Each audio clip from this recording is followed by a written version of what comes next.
Di pojok ini kita bahas isi kepala introvert. Ya, tau lah. Sebelumnya salam kenal, aku Daiyah Mardiah yang di Steven tulisannya Intuiting Introvert. Tapi kalau misalnya aku tes yang psikotes yang ada di sosmed, salah di web itu aku selalu extrovert. Oke. Nah, tapi emang kalau misalnya aku boleh mengakui, aku tuh sebenarnya orangnya sangat introvert gitu. Dan emang otak aku tuh sangat berisik layaknya introvert. Tahu kan, introvert itu suka kayak mengamati dari belakang gitu, asik. Lupakan. Intinya, topik kali ini yang mau aku bawakan adalah kenapa konten-konten di sosial media makin lama makin sama semuanya. Sama topiknya, sama sudut pandangnya.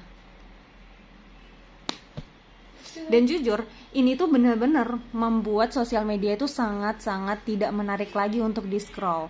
Iya kan? Entah kenapa, konten-konten edukasi itu sekarang bahasnya tuh gitu-gitu aja gitu loh. Kayak kalau misalnya review buku itu lagi.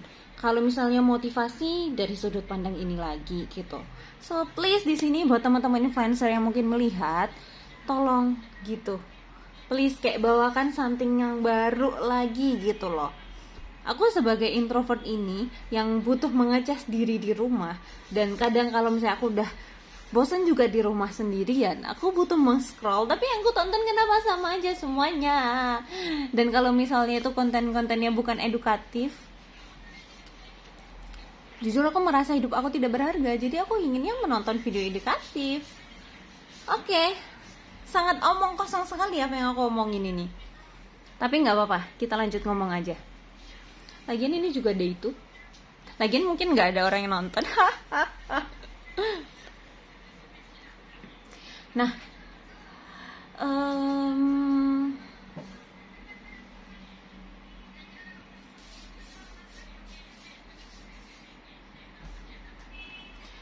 sebenarnya apa ya yang membuat orang itu mereka jadi mau gitu membuat konten yang udah dibuat sama orang lain gitu. Maksudnya gini loh, nilai jualnya itu nggak akan bisa sembludak itu, tapi karena emang topiknya adalah topik yang populer, otomatis bakalan naik aja sama algoritma, tapi nggak akan segong itu. Dan sebenarnya itu ada strategi yang pintar tapi tidak cukup pintar juga, yang kayak kamu bisa mendapatkan manfaat dari melakukan hal itu tapi tidak dalam jangka waktu yang panjang, dan manfaatnya tidak akan sebesar orang yang membuat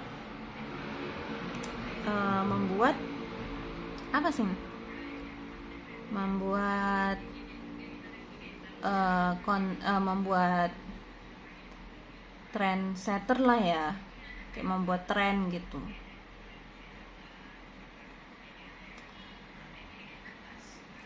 Aku pribadi jujur ya, ketika aku ngelihat ada seorang influencer yang dia itu ngomong gitu kan dia ahli spesialis dari Instagram gitu ya nggak usah sebut namanya. Dia ngomong kalau misalnya nih kita itu followersnya masih dikit, kita itu ya nggak usah berusaha untuk menjadi translator gitu, karena kalau misalnya kita mau bikin trendsetter itu emang harus di atas 500.000 apa ya. Tapi masalahnya dari influencer yang aku lihat, justru mereka tuh selalu membawakan tren yang baru, akhirnya membuat mereka naik, karena mereka itu membawa sesuatu yang belum ada di sosial media gitu. Jadi I think kalau misalnya teman-teman influencer nih itu pengen naik, berarti kalian itu harus mulai something yang topiknya itu belum diangkat gitu loh sama teman-teman influencer yang lain gitu. Dan kalau misalnya ini ada orang yang bilang mulai dari marketnya dulu baru tentukan topik, sebenarnya itu oke aja sih. Kayak gini nih, misalnya kalian itu kayak atau kayak bahasa lainnya kan kayak gini, tentukan marketnya dulu baru kalian buat produknya. Pasti pernah dengar kan, ya kan? Tapi bukan berarti ketika kita nentuin marketnya kita itu membuat produk yang sama terus. Sebenarnya kan setiap masalah yang kita lihat ya, terhadap orang-orang yang spesifik yang mirip-mirip itu tadi atau niche-nya kita itu, kita tuh bisa menghadirkan solusi-solusi yang berbeda gitu dengan sudut pandang yang berbeda. Kadang tuh juga kalau misal kita mau effort nih yang kayak peluangnya itu lebih besar, kita bisa mulai dari sesuatu yang awalnya tidak di aware sama orang, terus kita buat aware gitu. Yang awalnya orang itu ngerasa biasa aja hidup kayak gini tuh aman-aman aja, terus kita buat rasa krisis dalam diri mereka. Dan itu aku melihat dari cara promosi orang-orang yang punya brand gede gitu. Misalnya kayak ini skincare gitu kan mungkin orang itu nggak begitu dulu banget nggak begitu aware dengan kayak wajah yang belang gitu kan. Tapi dia tuh ketika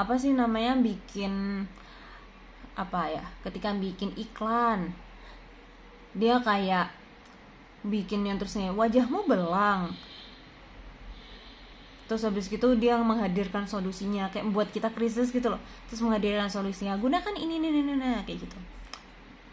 Terus habis gitu ya emang kayak pokoknya kalau kita mau besar itu harus ngambil langkah berani gitu loh, jangan ngambil langkah yang biasa dibuat sama orang-orang. Soalnya kocaknya juga kalau misalnya nih kalian tuh terlalu denger orang-orang, nasihat orang-orang ya, tanpa benar-benar pernah observasi sendiri gitu ya, kayak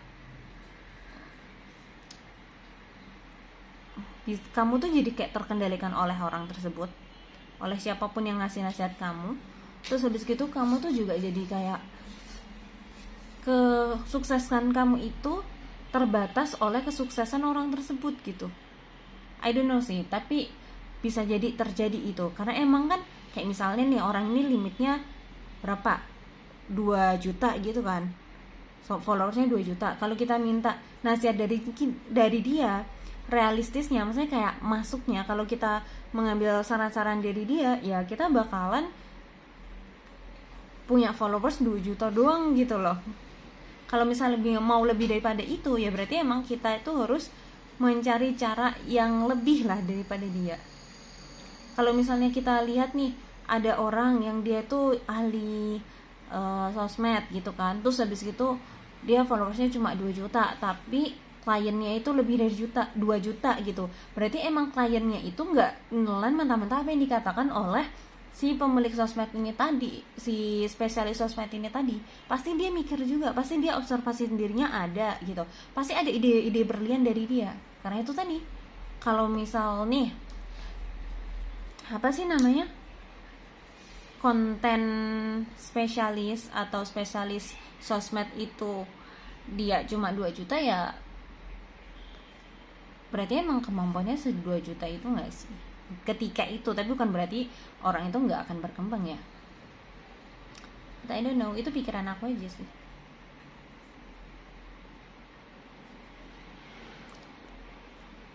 Dan jujur di sini tuh aku juga pengen bilang ya, khususnya untuk teman-teman influencer yang mengangkat tema tentang agama, yang mendapatkan diskriminasi dalam tanda kutip ya, karena emang entah kenapa topik-topik agama itu selalu tidak diangkat gitu. Diangkatnya ya mungkin ketika algoritma mood doang. Dan kalau misalnya kamu udah terlalu menarik-narik agama kepada kehidupan, ya mungkin akan malah diawasi atau sebagainya gitu. Tahu-tahu lah sekarang agama itu walaupun katanya diberikan kebebasan, tapi emang kayak tidak sebebas itu untuk beragama sebenarnya. Tetap dibatasi di ranah-ranah pribadi gitu. Kalau misalnya kita mau bawa ke ranah sosial dan ranah yang lebih besar seperti ke negara dan perpolitikan, ya sorry to say itu sepertinya tidak begitu difasilitasi gitu. Walaupun emang ya itu tadi sosial, tapi sosialnya rada pribadi gitu. Kebayangkan misal emang ada politik itu kadang ada kayak ya ahli agamanya gitu kan, kita halus-halusin aja, ada ahli agamanya, tapi ketika dia bicara dia pasti membahasnya tentang apa coba, zakat urusan pribadi kan sebenarnya, tapi emang kayak sok dipolitik-politikin gitu. Bola, aku jadi bingung juga. Ya dia orang-orang politik ada juga kan yang latar belakangnya agama, tapi ngurusin apa? Haji, bukan ngurusin tentang ekonomi, bukan ngurusin tentang pemerintahan, tentang hukum, tentang peradilan. Terus mulai ngalor gitu. Dan ya makanya kayak untuk teman-teman yang ngambil topik-topik Islami ya sabar-sabar aja sih.